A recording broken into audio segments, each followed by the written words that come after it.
Športovanie nie je doménou ľudí prekypujúcich zdravím. Je vlastné aj pre ľudí s handicapom.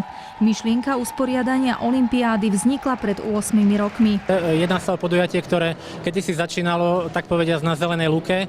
Samozrejme neskôr vďaka veľmi výraznej podpore a pomoci predstaviteľov mesta, taktiež samozrejme všetkých našich priaznivcov, sympatizantov sa nám darí vlastne organizovať toto podujatie každý rok. Súťažiaci sľubujeme, že budeme súťažiť čestne a podľa dohodnutých pravidiel.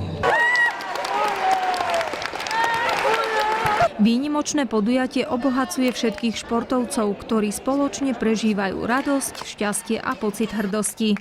Mne sa tu páči, lebo sú tu priatelia a podporuje sa tu tímový duch. A nie je dôležité vyhrať, ale zúčastniť sa.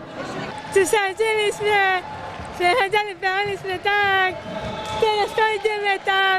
Toto mali sme za sebou do koša, pokeľ a do bránky a beh. Ktoré disciplíny už máš za sebou? Ktoré si zvládol? Prvé aj druhé. Som tam behal, som medailu.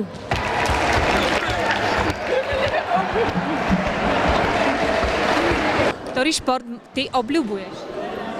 Futbal. A ten tu nie je dnes, čo? Nie. Ale hokej bude. Áno. Ako sa ti športuje dnes? Dobre. Si prvýkrát na takejto olympiáde? Prvý.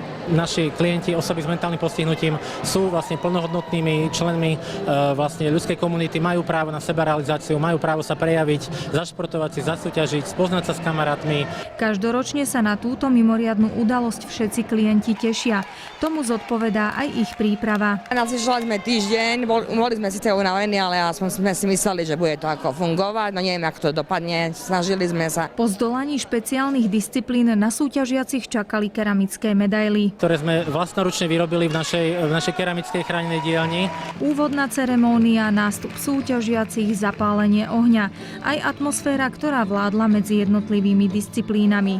To všetko naplnilo ideály, ktoré sa spájajú s olympionizmom. Ide tu vlastne o to, aby sme dokázali dať šancu všetkým, lebo tak ako sa kedysi vyjadril zakladateľ olympijského hnutia, nie je dôležité vyhrať, ale zúčastniť sa, to je už také veľmi známe, ale chcem spomenúť ešte jedno heslo, že byť olympijským šampiónom neznamená len zvíťaziť, ale predovšetkým to znamená vedieť prekonávať bariéry a prekonávať sám seba.